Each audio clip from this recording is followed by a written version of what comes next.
Ladies and gentlemen, please remain standing for the invocation by the United States Military Academy Chaplain, Colonel David Bolas. I invite you to pray with me. Praise be to the Lord my rock, who trains my hands for war and my fingers for battle. Almighty God, we are gathered here with hearts full of gratitude and pride as we witness the graduation of the West Point class of 2025. We thank you for bringing each graduate to this major milestone today. We thank you especially for your presence when they were plebes, under pressure, for providing patience as they learn to lead as yearlings, for their commitment and courage to affirm as cows, and for faithful friends who will finish together as firsties. And just as you have been faithful in the past, be their ever-present help in the future. Thank you for the teammates around them, their family and friends, instructors and sponsors, tax and trainers, mentors, and yes, even their tormentors, who stood with them over the last 4 years. Through them, you ensured these West Point graduates are prepared to lead America's sons and daughters in peacetime and in war. Bless the ceremony today with your presence. Bless our president as he leads and inspires us. And God bless the United States of America. In your holy name, I pray. Amen.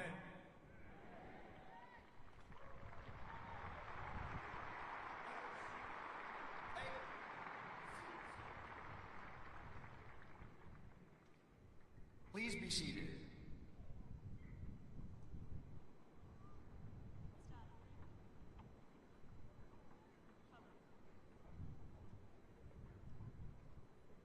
Take seats. Staff dismissed.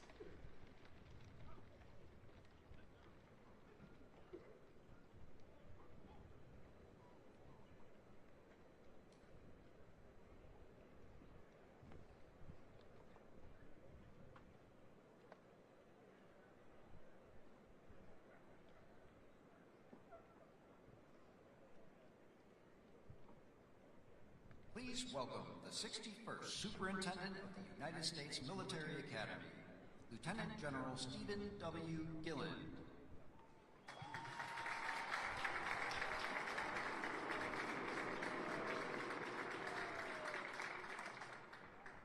Mr. President, Congressman Womack, Congressman Ryan, Secretary Driscoll, General George, our Chief of Staff of the Army, distinguished guests and alumni, teammates, family and friends, ladies and gentlemen, good morning and welcome to West Point, home of the United States Military Academy.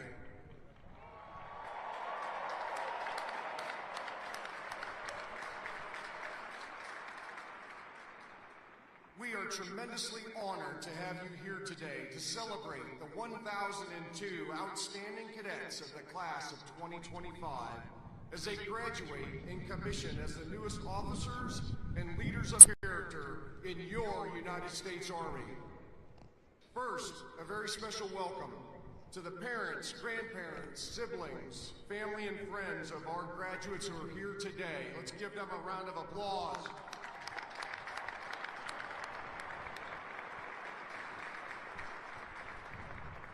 Thank you all for the love and support and encouragement that you've given your cadet along their journey at the United States Military Academy.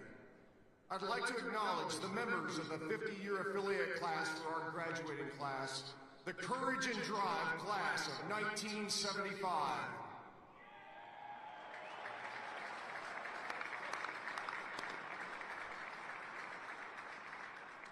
Thank you all for supporting, mentoring, and inspiring these new leaders over the past 4 years.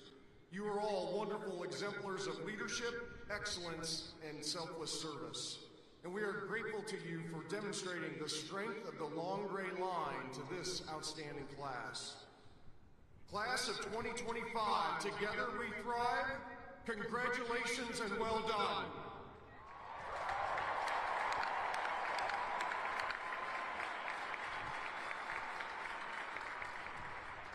Today, your cadet experience at West Point may come to an end, but today really marks a milestone in your personal journey as you assume the mantle of leadership as officers in our Army. We know you all are looking forward to what's ahead. Travel, school, BOLIC, Ranger School, Sapper School, moving, living on your own. Some of you are getting married in like the next 6 hours. That's right. However, for all of you, I just ask of you, take a moment during the next few weeks while you're enjoying some free time to reflect on your time here. Think about all the opportunities and experiences that you've had and the challenges you've overcome on the road to becoming a leader of character. Think about the hard work, some blood, a lot of sweat, as well as the grit, toughness, determination, and the continual pursuit of excellence. Think about the friends you've made and the relationships developed, the camaraderie with teammates, the TACs, instructors, coaches, and old grads who've encouraged and mentored you, and the family and friends who supported you and cheered you on. Take a moment to appreciate and thank all the people who've helped you get to this point, and be grateful for all the experiences and opportunities that have helped shape you these past 4 years. As you pursue this journey as a leader of character, remember, today is about the responsibility of service to our country and to the American people. Today is about challenging yourself, challenging others to be better teammates, better officers, better leaders of character. It starts with you each and every day. Today is also about the responsibility of leadership as Army officers. Your responsibility to support and defend the Constitution of the United States, to be standard bearers, to lead by example and embody what right looks like. Most importantly, today is about your responsibility, your obligation to the citizens of our nation and to your soldiers, America's sons and daughters, to give them your very best leadership every single day. Also, take a moment to reflect and understand what it means to be a graduate of the United States Military Academy. People expect more from you as a graduate of this institution. You represent this institution and you represent the United States Army every single day.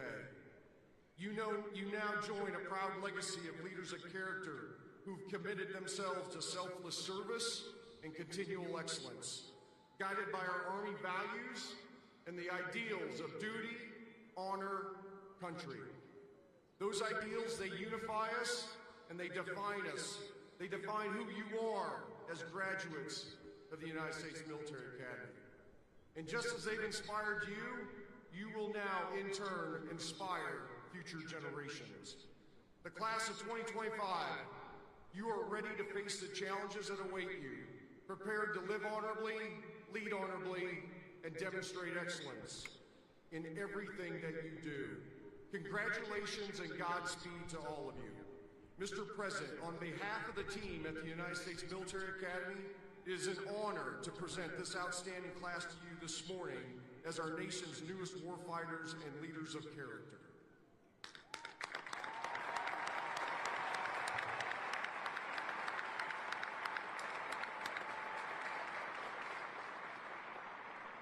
Ladies and gentlemen, it is my honor to introduce this morning's commencement speaker, the 45th and 47th President of the United States, President Donald J. Trump.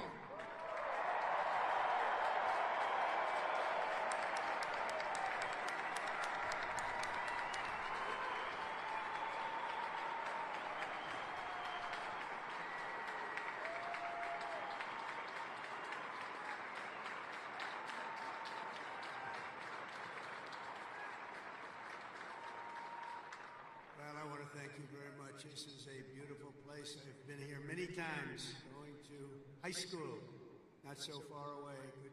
A good place, also a military academy. Not quite of this distinction, but it was a lot of fun for me. And I just want to say hello, cadets, and on behalf of our entire nation, let me begin by saying congratulations to the West Point class of 2025. You are winners, every single one of you. Thank you.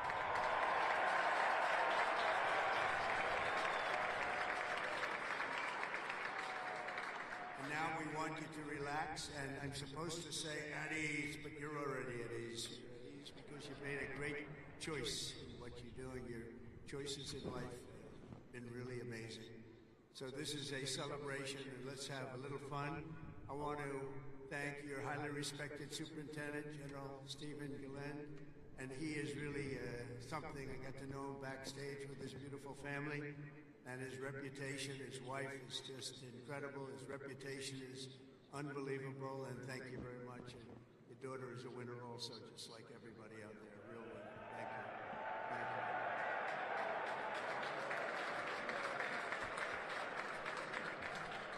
I also want to thank your Commandant General R.J. Garcia, Secretary of the Army Dan Driscoll, Army Chief of Staff General Randy George, Senator Ashley Moody, Representatives Steve Womack, Bill Heisinger, Pat Ryan, Mark Green, Keith Self, Acting U.S. Attorney Alina Haba, and very much just all of the friends. We have a lot of friends in the audience today, and I just want to thank them all for being here. We have a tremendous amount of my friends. They wanted to come up and they wanted to watch the ceremony, and they wanted to watch you much more so than me. So I just want to thank so many people here. Over the past 4 years, an extraordinary group of professors, teachers, coaches, leaders, and warriors have transformed this class of cadets into an exceptional group of scholars and soldiers. And so let's give the entire group, the entire West Point faculty, staff, for their incredible love of you and outstanding devotion to the Corps. Let's give them a little hand.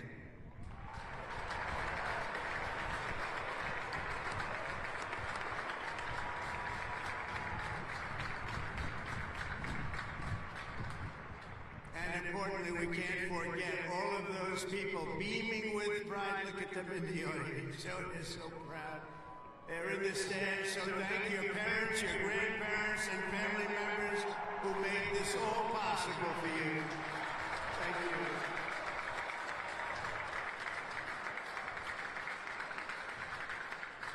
And I think they must have done something right based on what I'm looking at. America loves our military moms and dads. Nearly 1/3 of the cadets graduating today are themselves the children of veterans.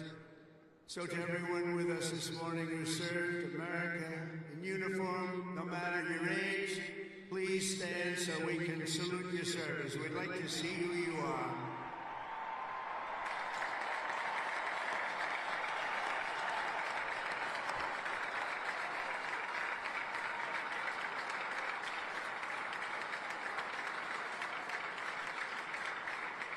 Congratulations. Great job. Every cadet on the field before me should savor this morning, because this is a day that you will never, ever forget. In a few moments, you will become graduates of the most elite and storied military academy in human history, and you will become officers in the greatest and most powerful army the world has ever known.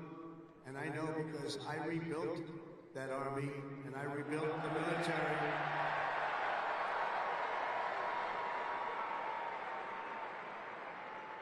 And we rebuilt it like nobody has ever rebuilt it before in my first term.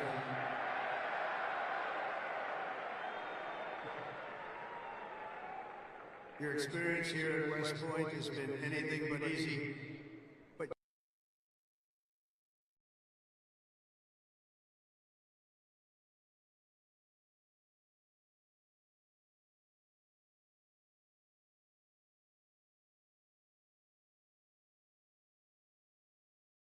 and the world that you are among the smartest, toughest, strongest, most lethal warriors ever to walk on this planet.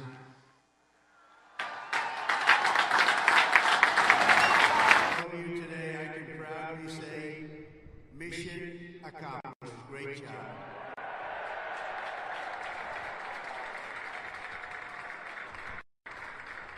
But now you have to go on. You have to forget that. Because now you have another. It's a sad thing, isn't it? You know, can't rest on your laurels no matter what. Just have to keep going. You take a little day off, and you go on to the rest. Because you have to have victory after victory after victory, and that's what you're going to have as you receive your commissions as Second lieutenants, each of you continues down the same hallowed path walked by titans and legends of U.S. military law, giants like Ulysses S. Grant, John Blackjack Pershing, Dwight David Eisenhower, the one and only Douglas MacArthur, old blood and guts George Patton, and Norman Schwarzkopf. Oh, so many more. They, countless other patriots before you, have walked out of these halls and straight into history, and today you officially join those immortal heroes in the proud ranks of the long gray line. You know that term, so beautiful, the long gray line.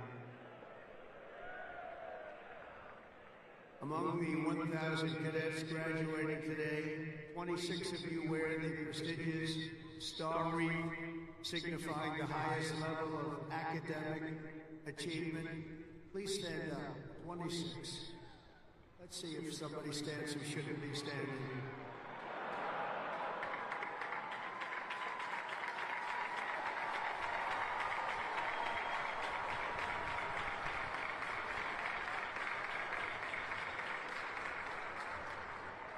Congratulations. It's a big honor. This class includes an incredible 4 Rhodes Scholars. Stand up, please. 4.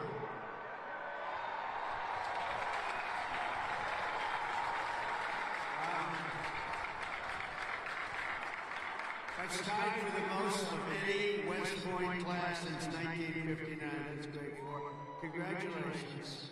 Boy, oh boy, oh boy. I want to bring them right to the Oval Office. I don't want to have them go too far away from me. 8 cadets here today took on the challenge of designing their own hypersonic rocket. Oh, we could use you building them right now. You know, we had ours stolen.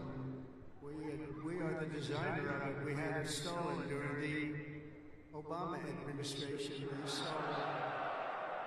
You know who stole it? The Russians stole it. Something bad happened. But we're the designer of it. We're now building them, and lots of them.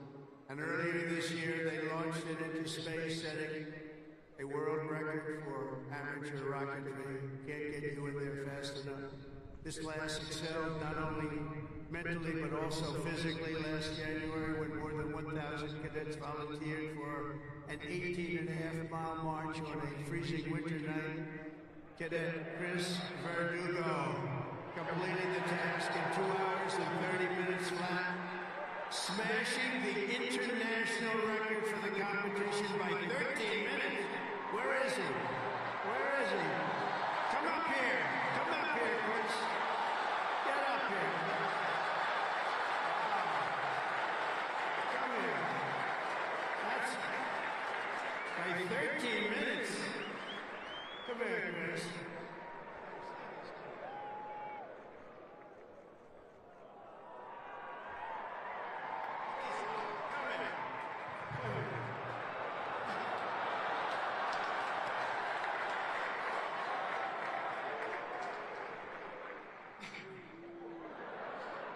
It's been a long 5 years, but I couldn't have done it with any of these guys. Love you guys.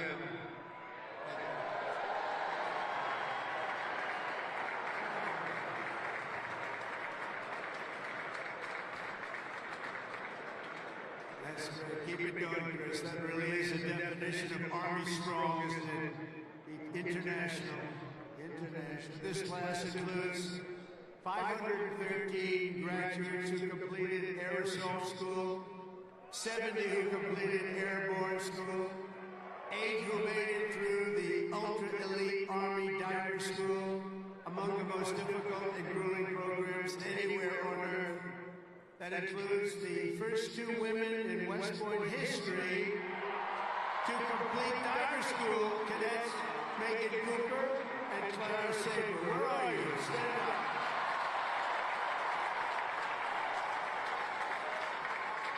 Where are they? Wow, great job. not easy.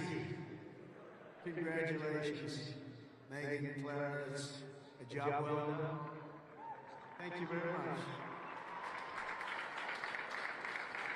Some of you achieved a different kind of distinction here at the Academy, including 7 century men who completed 100 hours of marching for disciplinary, infraction. No, don't tell me I'm doing this.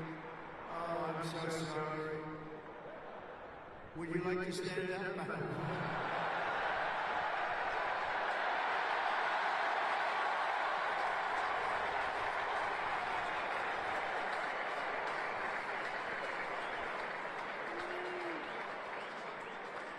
I think I saw Chris standing up. Chris, what's going on?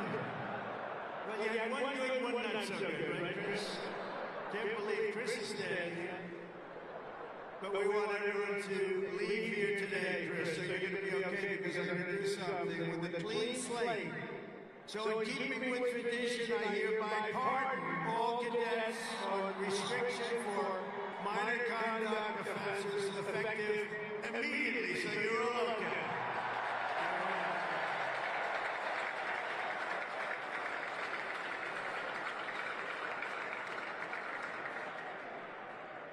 The class of 2025 is a lot to be proud of, including your first-rate athletes and athletics. You are something.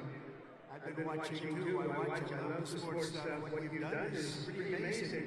Last year, for the first time ever, Army lacrosse became the #1 ranked men's lacrosse team in the entire country.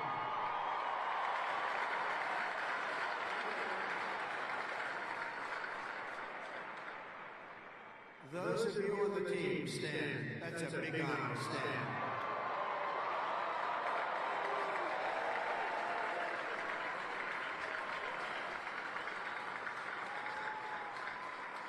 Great. That's a tough sport, too. That's #1 in the country. Your sophomore year, Army football beat Navy 2017. And the next year, you did it again, beating Navy 17-11 and dominating Air Force 23-3. But this year, the Black Knights fought your way into the top 20 nationally and racked up your longest winning streak since 1949 with the help of graduating quarterback cadet Bryson Daly, or as you call him, Captain America. Captain America. Stand up, Bryson.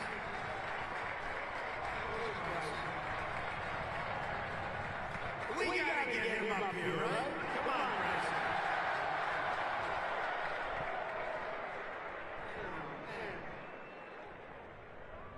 I heard he said, well, I came to a game. I said, he can get into the NFL, but he chose this life. You know what? They keep it in. Come on up here, Bryson. Come on up.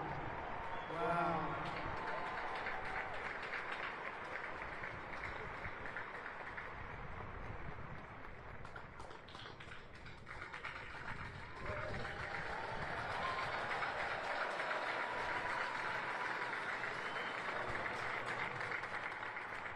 Go Army football. Shout out to Hogs, H4. Can't wait to graduate. Love you guys.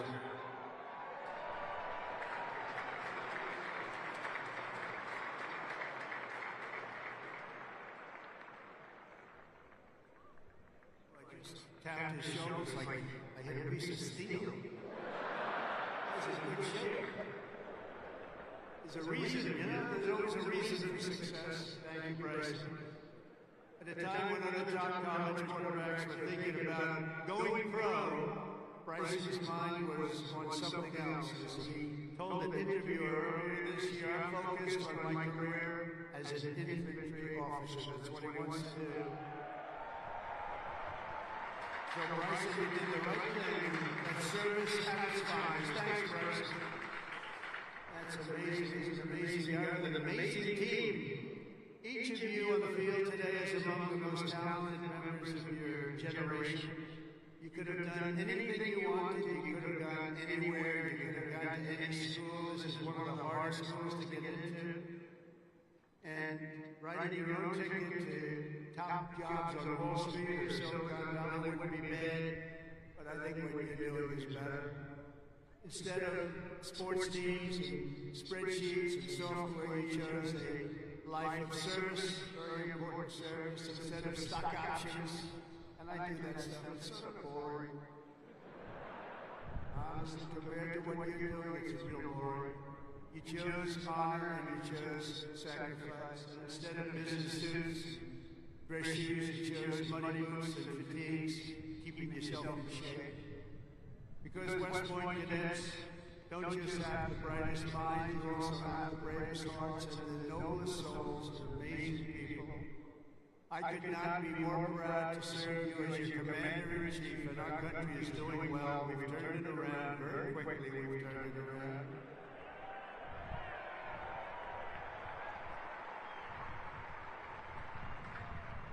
I just got back from the Middle East, and I was as you know, Saudi Arabia, Qatar, UAE, and I will tell you, they said, all three leaders, great leaders of those three nations, they all said the same thing. The United States of America is hotter now than we've ever seen it, and a year ago, it was as cold as it gets, and it's true. It's true. We have the hottest country in the world, and the whole world is talking about it. It's an honor for all of us. I cannot wait to see the glory that is still ahead. However, for the West Point class of 2025, we're going to help you a lot because we're going to give you a nation as good or better than it ever was. That's what I promise you.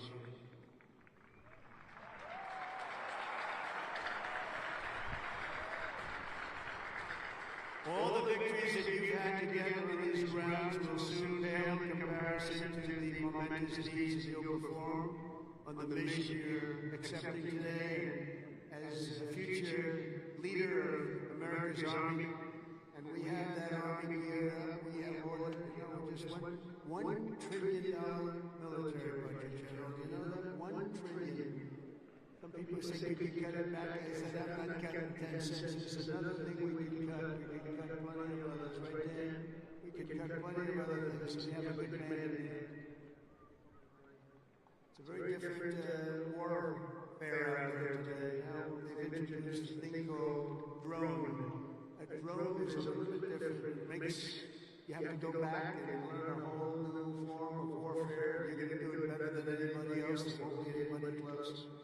Generation after generation, men and women of the Army have done whatever it takes to defend our flag, pouring out their blood to the fields of battle all over the world. And all over the world, you're respected like nobody is respected. Our soldiers have sprinted through storms of bullets, clouds of shrapnel, slogged through miles of dirt and oceans of sand, scaled towering cliffs of jagged rock. And time again, the American soldiers charged into the fires of hell and sent the devil racing in full retreat.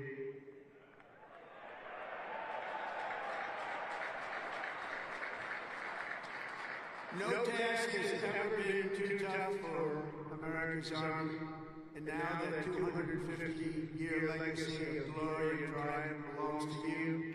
The 1,000 newest officers of the greatest fighting force in the history of the world. That's what you are. That's what you're being thought of.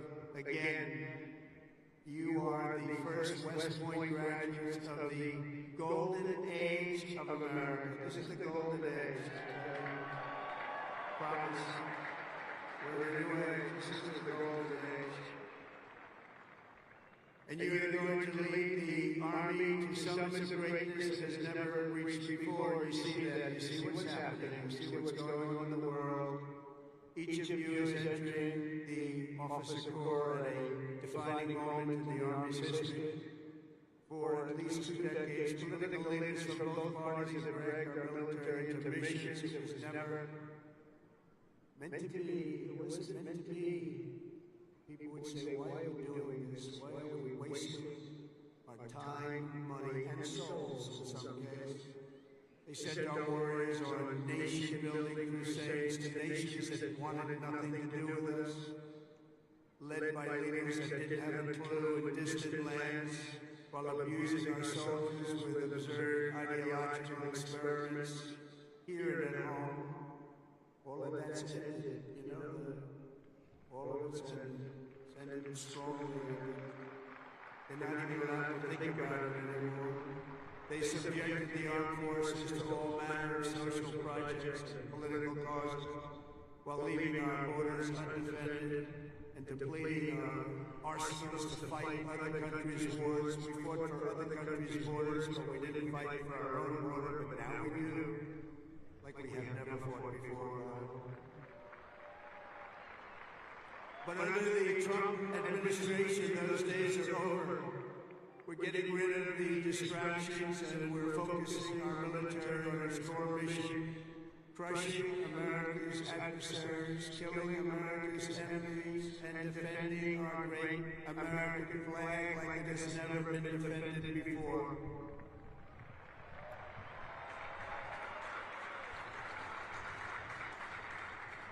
The job of the U.S. Armed Forces is not to host drag shows, to transform foreign cultures, but to spread democracy to everybody around the world at the point of a gun.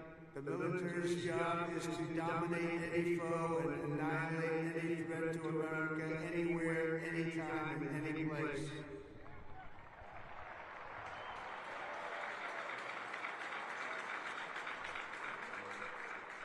A big part of that job is to be respected again, and you are, as of right now, respected more than any army anywhere in the world, and that's happening, and I can tell you, you are respected like nobody can believe.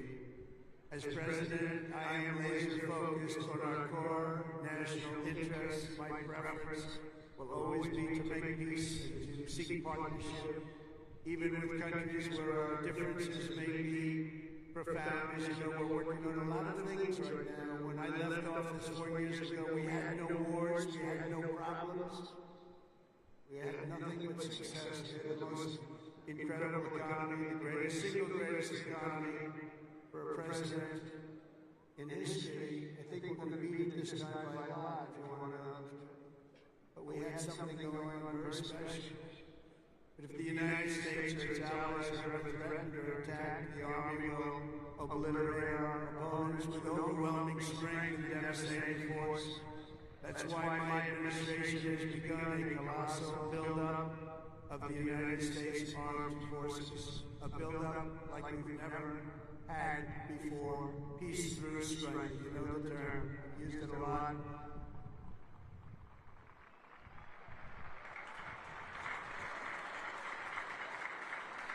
Because as much as you want to fight, I'd rather do it without having to fight. I just want to look at them and have them fold. That's happening. That's happening. And I approved a $1 trillion investment, and that will be, again, the largest ever in the history of our country. And we are buying you new airplanes, brand new beautiful planes, redesigned planes, brand new planes, totally stealth planes. I hope they're stealth. That whole stealth thing, I'm sort of wondering. You mean if we shape a wing this way, they don't see it, but the other way they see it? I'm not so sure. That's what they tell me. We have the best tanks anywhere in the world. We're going to start shipbuilding again. We're going to start ship. We used to build a ship a day. Now we don't build them anymore. We had a lot of people that didn't know much about getting things built, but that's all I've done in my life is build. We're going to have the best missiles. We already do drones and much more. Early this week, I think you'll like this. I announced that we are officially building all in America, made in America, designed in America. We're the only ones that can do it because we're the only ones with the great technology. We're building the Golden Dome missile defense shield to protect our homeland and to protect West Point from attack. And it will be completed before I leave office.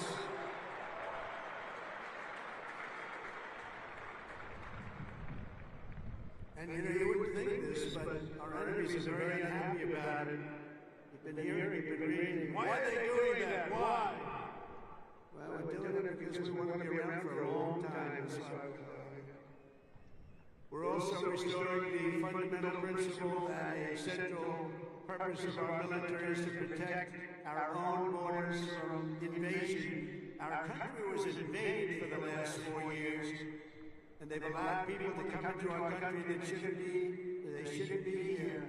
Criminals walk in, no vetting, no checking, no nothing. Where are they coming from? And they were taking people out of prisons, they were taking gang members, they were taking the mentally insane and allowing them to come in, and we're getting them out of our country. We have no choice. We're getting them out and bringing them back where they came from. No choice. And it's not easy. It's not easy. But hopefully the courts will allow us to continue. You know, we had the greatest election victory. This was November 5th. As we won the popular vote by millions of votes. We won all 7 swing states. We won everything. We won 2,750 districts against 505. 2,750 against 505.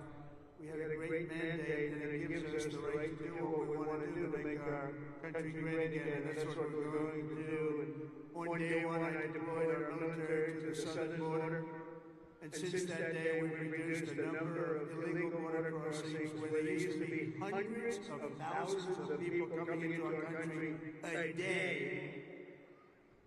We had nobody come in the last week and a half. We were at 99.999%.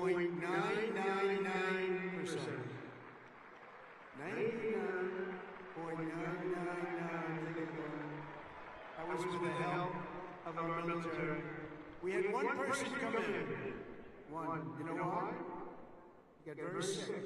We brought him through to have him brought to a hospital. One person. And for that, please don't hold me responsible, but that's okay. They did the right thing. Gone are the days where defending every nation but our own was the primary thought. We are putting America first. We have to put America first. We have to rebuild and defend our nation.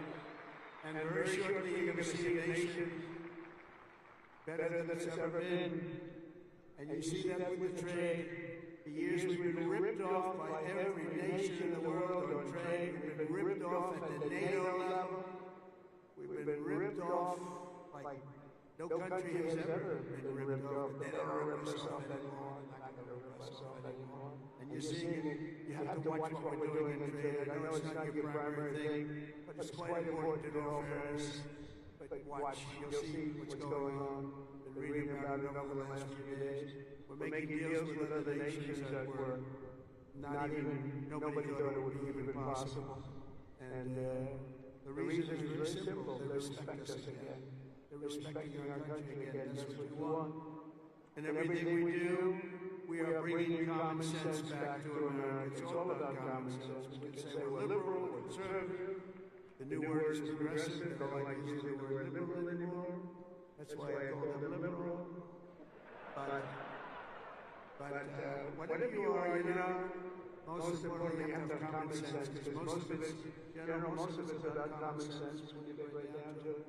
And we have a lot of people with a lot of very smart people, but they have to have common sense. And we've liberated our troops from divisive and demeaning political trains. There will be no more critical race theory or transgender for everybody forced onto our brave men and women in uniform or on anybody else for that matter in this country. And we will not have men playing in women's sports, if that's okay.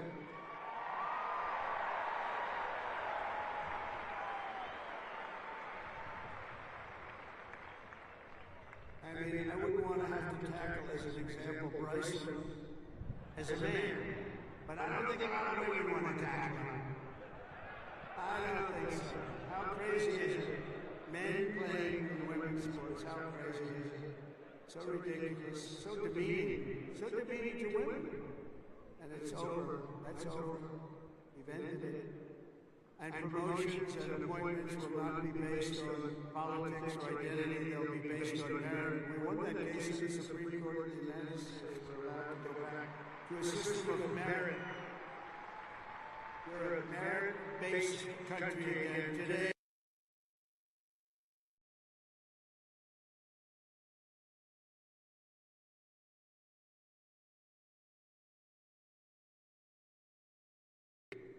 Recruiting shortfalls. Just last year was the worst of all. The last year of the Biden administration. We couldn't get anybody to join our military. We couldn't get anybody to join our police or firefighters. We couldn't get anybody to join anything. And right now, just less than a year later, we just set a brand new peacetime recruiting record. The most people joined, and we are brimming. In fact, be careful. There's somebody going to try to take your job. Be careful. We are brimming with confidence, and we're brimming with people. We had the best recruiting month that we've had in memory. Nobody remembers anything like it. And that's all because they have spirit now. They have spirit. They have spirit for our country. And now everybody wants to be doing what you're doing. Think of that.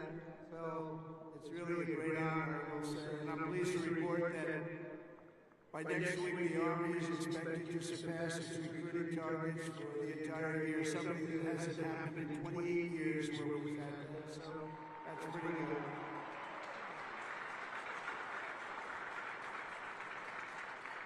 And it's nice to know that you're doing something that everybody wants to do, isn't it? Really nice. Listen, I hated to hear that. During the campaign, I was hearing that they couldn't get people to enlist. Now we're getting people. It's sad because we're telling so many people, I'm sorry, we can't do it. My administration is doing everything possible to forge the most powerful military ever built. But ultimately, the task of keeping America strong and safe for years ahead is going to belong to you. Among you are the lieutenants, majors, colonels, and generals who will lead the Army for the next 10, 20, 30, and even 40 years. So as Commander-in-Chief, let me offer a few words of advice as you begin your Army careers. And I thought I'd do this, and I can make this to a civilian audience or to a military audience. It's pretty much the same. And I did this recently at Ohio State, and they really liked it. I gave them a little advice as to what I see for what you want to do, and some tips. And first of all, and you've already done it, different from civilians that are making the decision right now. You've already made the decision. I love your decision. You have to do what you love. You have to do what you love. If you don't love it, you'll never be successful at it. And you've done this, and you really, many of you in the audience, many of you that have graduated, you come from military backgrounds where you love the military. It's what you want to do. It's what you want to talk about. One thing I see about people that love the military, that's all they want to talk about. I'll be out to dinner, generals, if they love their job, usually the only good ones are the ones who want to talk about it all the time.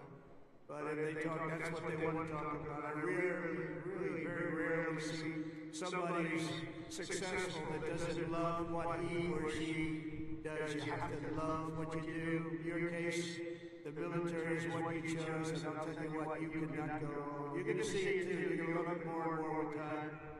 You know, I work all the time. That's all I do is I work. Whether it's politically or before that, I was a very good businessman, in case you haven't heard. Really good. But I was good because I loved it. I loved it. I learned from my father a little bit. My father was a happy guy, and all he did was work.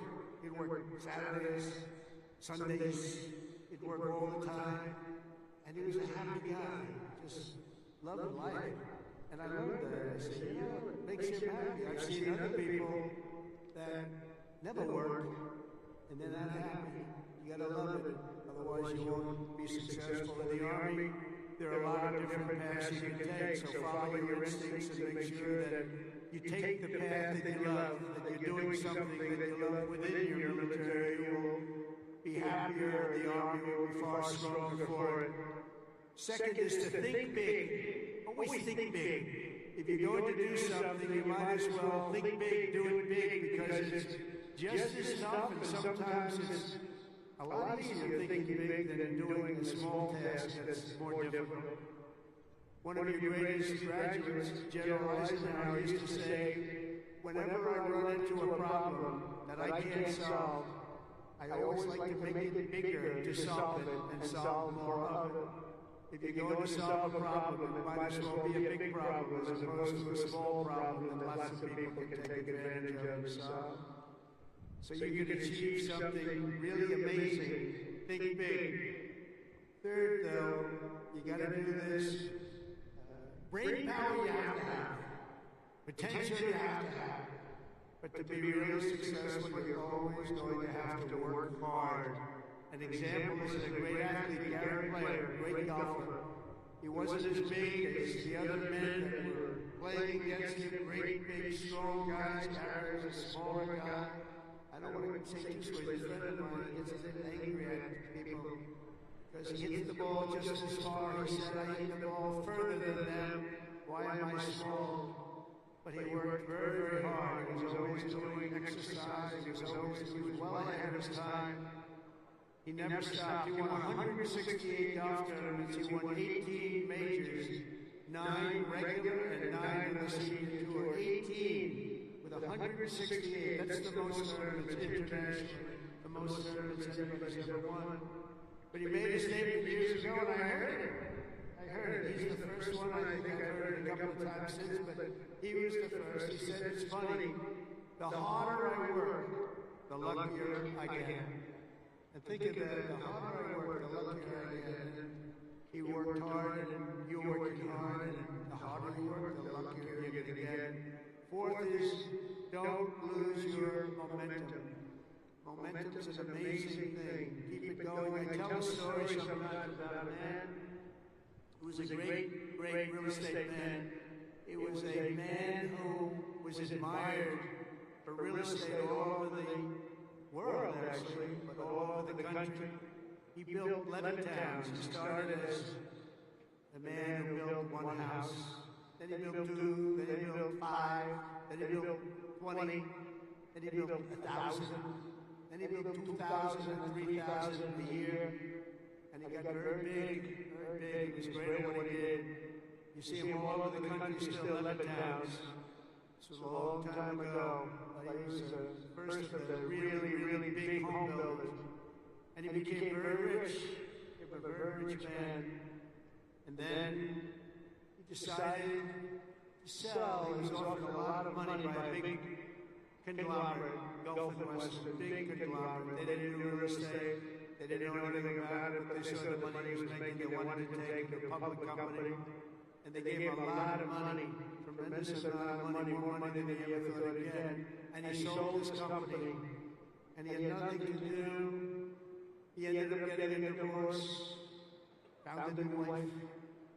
Could you say a trophy wife? I guess we could say a trophy wife.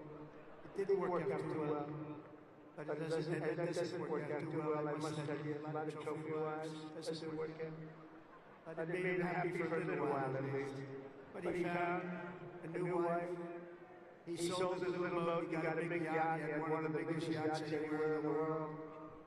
He moved for a time to Monte Carlo, and he led the good life.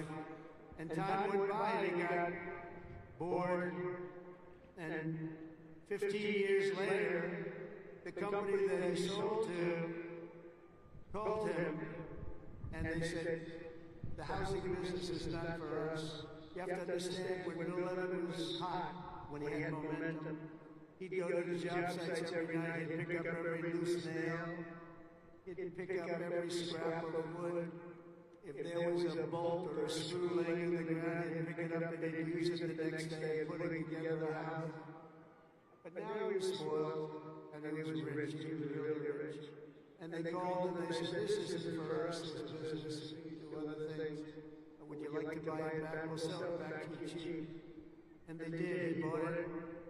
He thought he made a great deal, and he was all excited. But it was 15 years later. He lost a lot of momentum. Remember the word momentum. And he lost everything. It just didn't work. He lost everything. And I was sitting at a party on Fifth Avenue one night, a long time ago. And yet the biggest people in New York, the biggest people in the country, were all in that party. They were all saluting each other, how great they were. They were all telling each other, I'm greater than you. Gets me really, gives you a headache sometimes. But they had all these people that are telling their own stories about how fantastic a cocktail party. And I looked over, and I was doing well. I was invited to the party, so I had been doing well. I was very, very young. But I made it in real estate. I looked over, and at the party, sitting in the corner all by himself, nobody was talking to him. It was just 11. He had just gone bankrupt, lost everything. He lost everything. His home, everything. And I went over and talked to him because he was in the real estate business. And I love real estate. And I said, hello, Mr. Leonard, how are you? He said, hello, Donald, it's nice to meet you. He knew me from being in the business. I said, so how's it going? He goes, not well. It's really not going well, as you probably read. It's been very, very tough period for me, son. I said, so what happened? Is there anything you can do? He goes, no, there's not a thing I can do. He said, I'll never forget. He said, I've lost my momentum. I just didn't have it. I used to have it, but I lost my momentum. So it's a story I tell. And you have to know when you have the momentum, but sometimes you have to also know when you've lost the momentum. And leaving a field, sometimes leaving what you're doing, sometimes is okay. But you gotta have momentum, but you have to know that momentum is gone. You have to know when to say, it's time to get out. And it's a very sad story. I remember that story so well, like it was yesterday. Fifth, you have to have the courage to take risks and to do things differently. Eisenhower again was threatened with court-martials as a young officer for advocating a new doctrine of tank warfare. Billy Mitchell was thrown out of the Army for pioneering the use of air power. They said, what do you mean air power? Don't be ridiculous. People willing to try and do things differently. It's never going to be easy for them, but they're the ones that are going to really do the important things. They're the ones who are going to make history. So don't be ashamed and don't be afraid. This is a time of incredible change, and we do not need an officer corps of careerists and yes men and people that want to keep it going the way it's been, because it changes rapidly, especially what you're doing. Because believe it or not, you're in a business, profession, where things change as rapidly like warfare, the type of warfare. Unfortunately, we're getting to see it with Russia and Ukraine, and we're studying it, and it's a very terrible thing to study, but we're seeing the different forms of warfare. We're seeing the drones that are coming down at angles, with speed and with precision. We've never seen anything like it, and we're learning from it, but your profession changes very rapidly. You've got to be at the top of it. You've got to be right at the head of the needle. We need patriots with guts and vision and backbone who take personal risks to ensure that America wins every single time. We want to win our battles. You know, I defeated ISIS in 3 weeks. They told me it would take 5 years. And the general that did it, you know that story, was named Raisin Cane. His name is Dan Cane, but his nickname was Raisin Cane. I said, your name is Raisin Cane. I love that. Is that a nickname? That's what they call me, sir. I love you, General. I think you're the guy I'm looking for. I want to know a guy named Raisin Cane. He is now the head of the Joint Chiefs of Staff, and he's a highly respected man. And we defeated, think of it, ISIS. They said, how long in Washington? Sir, it will take 4 years to defeat them, maybe 5. And maybe we won't, because they're all over the place. And then I met a man that said we could do it in 3 weeks, and he did it in 3 weeks. And that's why he's the head of the Joint Chiefs of Staff right now. And we did things that nobody thought were possible. We've had great military success. When you have the right leader and you have the right people, we have the right people, you can have tremendous success. Sixth, never lose your faith in America and the American people, because they're always going to be there for you. I went through a very tough time with some very radicalized, sick people, and I say I was investigated more than the great late Alphonse Capone. Alphonse Capone was a monster. He was a very hardened criminal. I went through more investigations than Alphonse Capone, and now I'm talking to you as president. Can you believe this? Can you believe it? So you gotta fight hard, you gotta never give up, and don't let bad people take you down. You gotta take them down.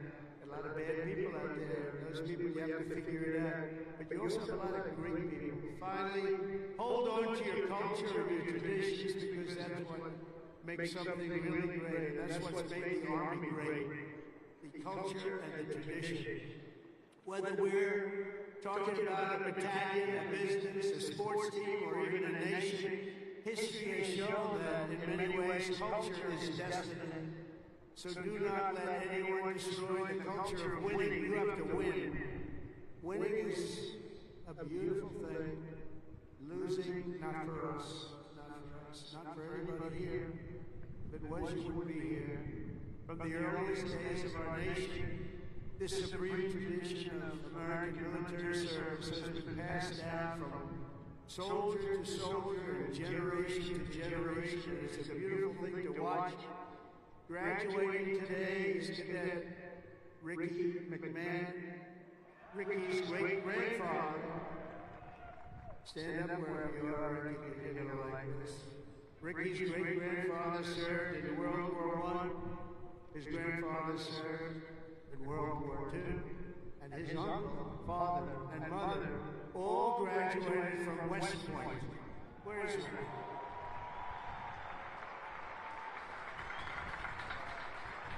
In 2004, when Ricky was just a little tiny boy, who would think about that, Ricky, a little tiny boy? His dad, Lieutenant Colonel Michael McMahon, made the ultimate sacrifice for our nation in Afghanistan. Today, Lieutenant Colonel McMahon rests not far from here in the West Point Cemetery. Last year, 2 decades after losing his father, Ricky placed a gold chip from his dad's 1985 class ring into a crucible along 87 other rings were with it of past West Point grads that were melted down to forge those now worn by the class of 2025. You all know that? You know what you wear? I want one. Ricky, I want one. Each of you will carry Michael's memory with you always as you continue the legacy he gave you and gave you something that would be so proud, he would be so proud, he is proud. He looks down. To Ricky and his mom, Jeanette, you embody what this place is all about, and I know Michael, he's up there, he's smiling broadly, so proud. He's so proud of you today, you know that. And as a man, couldn't be, and he's a man that couldn't be more proud. And I want to I just love that story. Everybody's ring, they're going to remember you, they're going to remember your family, and most importantly, you're going to remember a great tradition. It's a great tradition of West Point and of winners. Thank you very much. It's great to meet you. Thank you. You can sit down. You want to come up? If you want to come up, come on, come on. Come on.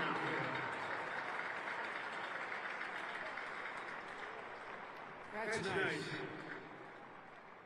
Yeah, handsome guy. They're all good looking here. I don't know what's going on.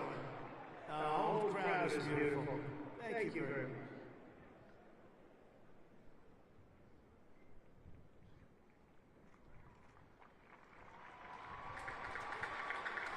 I'd like to thank my mother, I'd like to thank my family, and I'd like to thank G3, Go Gophers.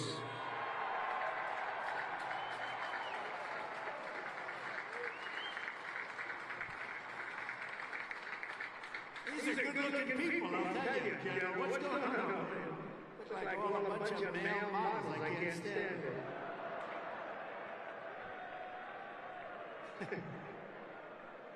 For 2.5 centuries, our republic has endured because of heroes like Michael, who laid down their lives for America, and because young people like all of you have picked up the banner service and carry forward the flag of freedom from Lexington to Yorktown, from Gettysburg to Sicily, and from Incheon to Fallujah.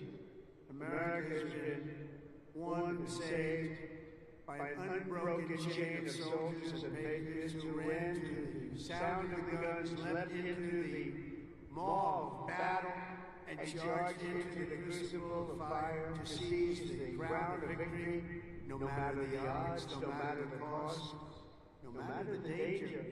All over the world, our soldiers have made sacred the ground where they shed their blood and showed their valor. From Seminary Ridge to San Juan Hill, Bellawood, Omaha Beach, Leyte Gulf, Ardennes Forest, Chosen Reservoir, all over, and even a place called Pork Chop Hill.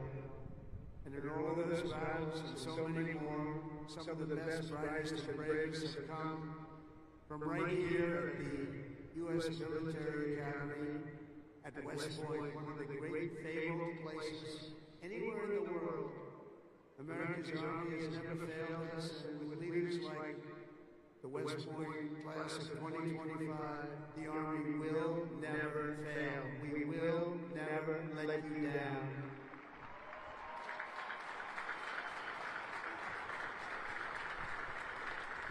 And over the last week, I had the honor of speaking to the heads of many countries, and they would say, 2 weeks ago, they said, the 8th, they said, "Sir, we're celebrating the victory today of World War II."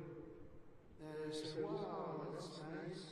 And I call another one, unrelated, "Sir, we're celebrating the victory of World War II." And I call out President of France or something, also unrelated. He said, "Sir, we're celebrating our victory over World War II." I said, "Whoa, what happened here?" We helped them a lot. And I had this. Russia talked to Putin about ending that terrible war that's going on. And he said they're having a big victory march. And they did lose, in all fairness, 51 million people. But they were all celebrating. The only country that wasn't celebrating was the United States of America. And I said, "Isn't it amazing? We were the ones that won the war. And we were helped.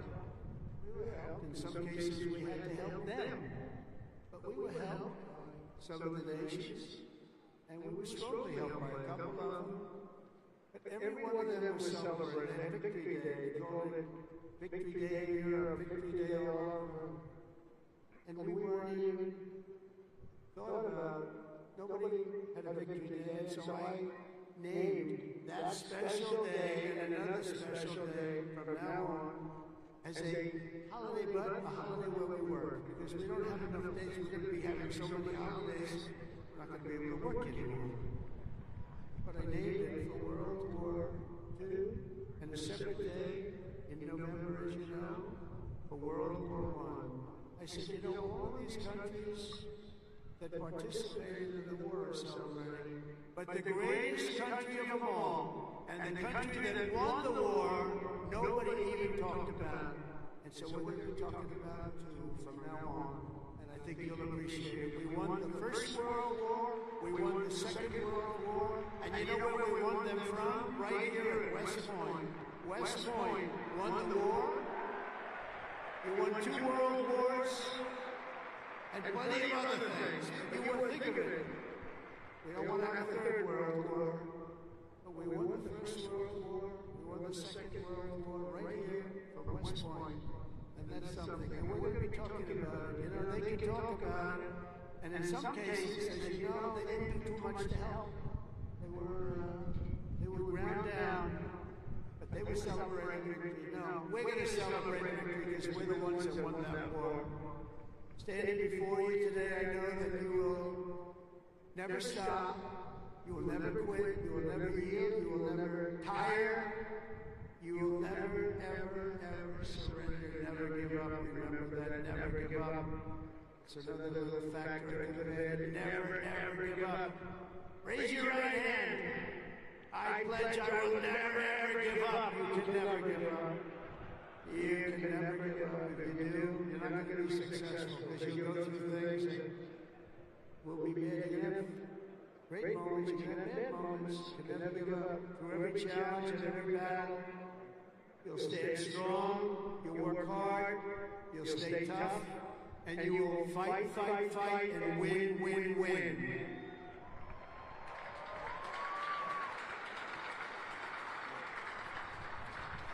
So I want to just congratulate you all. I'm going back now to deal with Russia, to deal with China. What's that all about? That's a and get you lots of victories. So we're going to keep winning. This country is going to keep winning, and with you, the job is easy. I want to thank you all. Congratulations to the class of 2025. God bless you all. Incredible people. Thank you very much, everyone.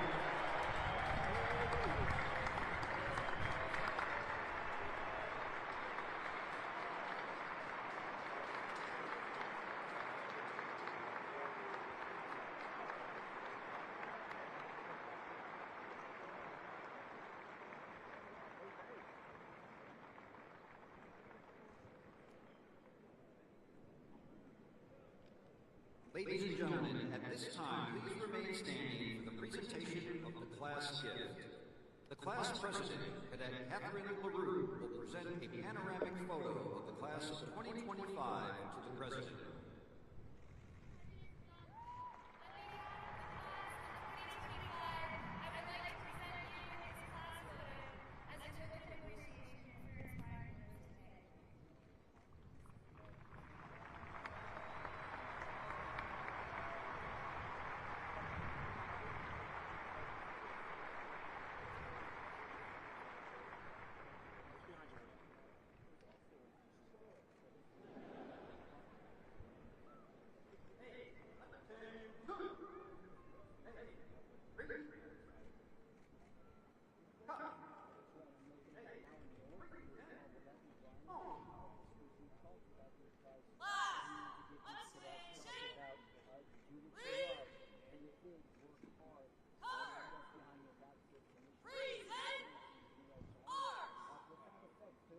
Ladies and gentlemen, please rise for the departure of the president.